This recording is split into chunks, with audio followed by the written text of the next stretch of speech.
ಸಮಸ್ತ ಹಿಂದೂ ಬಾಂಧವರ ಜೀವನದ ಒಂದೇ ಒಂದು ಆಸೆ ಆಗಿರುತ್ತೆ, ಒಮ್ಮೆ ಆದ್ರೂ ತಿರುಪತಿ ದರ್ಶನವನ್ನ ಪಡಿಬೇಕು, ತಿರುಪತಿಯಿಂದ ಪ್ರಸಾದವನ್ನ ಮನೆಗೆ ತರಬೇಕು, ಜನರಿಗೆ ಹಂಚಬೇಕು ಅನ್ನುವಂತಹ ಒಂದು ವಿಚಾರ. ಆದರೆ ನಿನ್ನೆ ಶಾಕಿಂಗ್ ನ್ಯೂಸ್ನಲ್ಲಿ ಇಡೀ ಸಮಾಜವೇ ತತ್ತರಿಸೋಗಿದೆ. ಏನು ತಿರುಪತಿಯಲ್ಲಿ ಕೊಡುವಂತಹ ಪ್ರಸಾದವಾದ ಲಡ್ಡುವಿನಲ್ಲಿ ಗೋಮಾಂಸದ ಕೊಬ್ಬನ್ನ ಮಿಶ್ರಣ ಮಾಡಿದ್ದಾರೆ ಅನ್ನುವಂತಹ ಒಂದು ಶಾಕಿಂಗ್ ನ್ಯೂಸ್ ಬರ್ತಾ ಇದೆ. ಈ ಮೊದಲೇ ಚಂದ್ರಬಾಬು ನಾಯ್ಡು ಅವರು ಈ ಒಂದು ವಿಚಾರದ ಬಗ್ಗೆ ದೊಡ್ಡ ಮಟ್ಟದಲ್ಲಿ ಗಂಭೀರವಾದ ಆರೋಪವನ್ನೇ ಮಾಡಿದ್ರು. ಪ್ರಸಾದದಲ್ಲಿ ಪ್ರಾಣಿಗಳ ಕೊಬ್ಬನ್ನ ಸೇರಿಸಲಾಗ್ತಾ ಇದೆ, ಪ್ರಾಣಿಗಳ ಕೊಬ್ಬು ಅಥವಾ ಮೀನಿನ ರಾಸಾಯನಿಕ ಅಂಶಗಳನ್ನ ಸೇರಿಸಲಾಗ್ತಾ ಇದೆ ಅನ್ನುವಂತಹ ಗಂಭೀರ ಆರೋಪವನ್ನು ಮಾಡಿದ್ರು. ಆದ್ರೆ ಇವತ್ತದು ನಿಜ ಆಗ್ತಾ ಇದೆ. ಎಲ್ಲಾ ಅಂಕಿಅಂಶಗಳು ಆ ಒಂದು ವಿಚಾರಕ್ಕೆ ಪೂರಕವಾಗಿ ಹೊರಗಡೆ ಬರ್ತಾ ಇದೆ.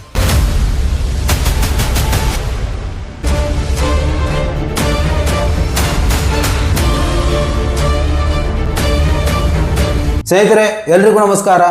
ಜನತಾ ಏಜೆಂಟ್ನ ಒಂದು ಹೊಸ ವಿಡಿಯೋಗೆ ಎಲ್ರಿಗೂ ಸ್ವಾಗತ. ಇವತ್ತೊಂದು ವಿಶೇಷವಾದಂತಹ ಮಾಹಿತಿಯನ್ನು ಹೇಳ್ತಾ ಹೋಗ್ತೀನಿ, ಕೊನೆವರೆಗೂ ನೋಡಿ. ನಿಮ್ಮ ಅಭಿಪ್ರಾಯಗಳನ್ನ ಕಮೆಂಟ್ ಮಾಡೋದಕ್ಕೆ ಮರಿಬೇಡಿ. ಜನತಾ ಏಜೆಂಟ್ ಅನ್ನ ಸಬ್ಸ್ಕ್ರೈಬ್ ಮಾಡಿಕೊಳ್ಳಿ. ಸ್ನೇಹಿತರೆ, ತಿರುಪತಿ ವಿಚಾರಕ್ಕೆ ಬರುವಾಗ ಇದೊಂದು ಧಾರ್ಮಿಕ ಭಾವನೆ ಎನ್ನುವಂತ ಒಂದು ವಿಚಾರ ಬರುತ್ತೆ. ತಿರುಪತಿಗೆ ಹೋಗಿ ಅಲ್ಲಿಂದ ಪ್ರಸಾದ ಪಡ್ಕೊಂಡು ಪುನೀತರಾಗುವಂತಹ ಒಂದು ಆಸೆಯೊಂದಿಗೆ ಎಲ್ಲರೂ ಹೋಗ್ತಾರೆ. ಜೀವನದಲ್ಲಿ ಒಮ್ಮೆ ಆದ್ರೂ ತಿರುಪತಿ ದರ್ಶನವನ್ನ ಪಡಿಬೇಕು ಅನ್ನುವಂತಹ ಒಂದು ಅತ್ಯಾಗ್ರಹದೊಂದಿಗೆ. ಆದ್ರೆ ಇವತ್ತೊಂದು ಬೆಚ್ಚಿ ಬೀಳಿಸುವಂತಹ ಮಾಹಿತಿಯೇ ಹೊರಗಡೆ ಬರ್ತಾ ಇದೆ.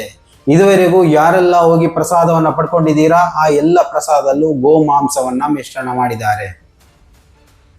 ಏನ್ ಮಾಡ್ಬೇಕು? ನಮ್ಮ ದೇಶದಾದ್ಯಂತ ಇವತ್ತು ಈ ಒಂದು ವಿಚಾರದಲ್ಲಿ ದೊಡ್ಡ ಮಟ್ಟದಲ್ಲಿ ಪ್ರತಿಭಟನೆಗಳು ಬರಬೇಕಿತ್ತು. ಆದ್ರೆ ಯಾವುದು ಇದುವರೆಗೂ ಕಾಣಿಸ್ತಾ ಇಲ್ಲ. ಪ್ರತಿಭಟನೆಗಳು ನಡಿಬೇಕು ಅಂತಾನೆ ಅಲ್ಲ, ಯಾರು ಇಲ್ಲಿ ತಪ್ಪು ಮಾಡಿದ್ದಾರೆ, ತಪ್ಪು ನಡೆದು ಹೋಗಿದೆ, ಈ ಒಂದು ವಿಚಾರದಲ್ಲಿ ಒಂದು ಕಾನೂನು ಕ್ರಮ ಜರುಗಬೇಕು. ಯಾಕಂತಂದ್ರೆ ಒಂದು ಭಾವನೆಗಳಿಗೆ ಧಕ್ಕೆ ಆಗುತ್ತೆ ಈ ಒಂದು ವಿಚಾರದಿಂದ. ಗೋಮಾಂಸ, ಮೀನಿನ ಮಾಂಸ ಇವೆಲ್ಲವನ್ನ ಮಿಶ್ರಣ ಮಾಡಿದಂತಹ ಒಂದು ರಾಸಾಯನಿಕ ಅಂಶವನ್ನ ಈ ಒಂದು ಲಡ್ಡುವಿನಲ್ಲಿ ಸೇರಿಸಲಾಗ್ತಾ ಇದೆ ಅನ್ನುವಂತಹ ಒಂದು ಮಾಹಿತಿ ಯಾವಾಗ ಬೆಳಕಿಗೆ ಬಂತು, ಚಂದ್ರಬಾಬು ನಾಯ್ಡು ಅವರು ಆರೋಪ ಮಾಡಿದ್ದ ನಂತರ ಈ ಒಂದು ಇನ್ವೆಸ್ಟಿಗೇಷನ್ ಆರಂಭ ಆಗಿತ್ತು. ಈ ಒಂದು ವಿಚಾರದ ಬಗ್ಗೆ ಕಂಪ್ಲೀಟ್ ಮಾಹಿತಿಯನ್ನು ನೋಡ್ಕೊಂಡ್ ಬರೋಣ.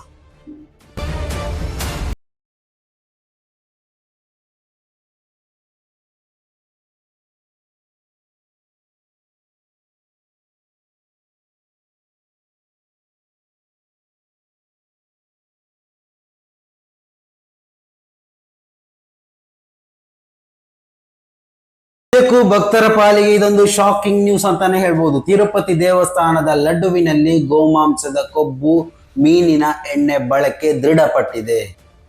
ಪ್ರಾಣಿಗಳ ಕೊಬ್ಬು ಬಳಸಿ ತಿರುಪತಿ ದೇವಸ್ಥಾನದ ಲಡ್ಡು ತಯಾರಿಕೆ ಮಾಡಲಾಗ್ತಾ ಇದೆ ಎಂದು ಆಂಧ್ರ ಪ್ರದೇಶದ ಮುಖ್ಯಮಂತ್ರಿ ಚಂದ್ರಬಾಬು ನಾಯ್ಡು ಆರೋಪವನ್ನ ಮಾಡಿದರು. ಇದಕ್ಕೆ ಭಾರಿ ವಿರೋಧ ಕೂಡ ವ್ಯಕ್ತವಾಗಿತ್ತು. ಆದರೆ ಚಂದ್ರಬಾಬು ನಾಯ್ಡು ಅವರ ಆರೋಪ ಸತ್ಯ ಎಂಬುದು ಇದೀಗ ಬಂದಿರುವ ಲ್ಯಾಬ್ ವರದಿಯಲ್ಲಿ ದೃಢಪಟ್ಟಿದೆ. ಪ್ರಾಣಿಗಳ ಕೊಬ್ಬು ಬಳಸಿ ಲಡ್ಡು ತಯಾರಿಸಿದ್ದಾಗಿ ಟಿಟಿಡಿಯಿಂದ ಮಾಧ್ಯಮ ಹೇಳಿಕೆ ಬಿಡುಗಡೆ ಮಾಡಿ ಅಧಿಕೃತ ಸ್ಪಷ್ಟನೆಯನ್ನ ನೀಡಲಾಗಿದೆ.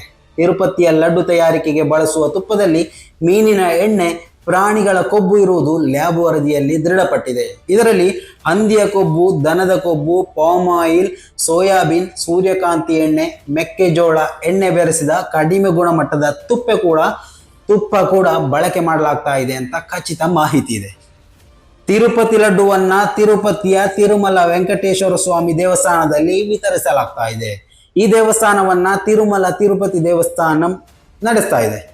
ತಿರುಪತಿಯ ಪ್ರಸಿದ್ಧ ಶ್ರೀ ವೆಂಕಟೇಶ್ವರ ದೇವಸ್ಥಾನದಲ್ಲಿ ಲಡ್ಡುಗಳನ್ನು ಪ್ರಸಾದವಾಗಿ ವಿತರಿಸಲು ಗೋಮಾಂಸ, ಟ್ಯಾಲೋ, ಮೀನಿನ ಎಣ್ಣೆ ಮತ್ತು ಫಾರ್ಮ್ ಆಯಿಲ್ ಅನ್ನ ಬಳಸಲಾಗ್ತಾ ಇದೆ ಎಂದು ಲ್ಯಾಬ್ ಪರೀಕ್ಷೆಯ ವೇಳೆ ವರದಿ ಬಹಿರಂಗಗೊಂಡಿದೆ. ತಿರುಪತಿ ವಿಚಾರದಲ್ಲಿ ದೊಡ್ಡ ಮಟ್ಟದಲ್ಲಿ ವಾರ್ತೆ ಬರ್ತಾ ಇದ್ದಂತೆ ದೊಡ್ಡ ಒಂದು ಸಮಾಜವೇ ದಿಗ್ಭ್ರಮೆಗೊಂಡಂತೂ ಸತ್ಯ. ಸ್ನೇಹಿತರೆ, ಈ ಒಂದು ವಿಚಾರದಲ್ಲಿ ನಿಮ್ಮ ಅಭಿಪ್ರಾಯವನ್ನ ದಯವಿಟ್ಟು ಕಮೆಂಟ್ ಮಾಡಿ. ಮುಂದಿನ ಮಾಹಿತಿಯೊಂದಿಗೆ ಮತ್ತೆ ಭೇಟಿಯಾಗೋಣ. ಅಲ್ಲಿವರೆಗೂ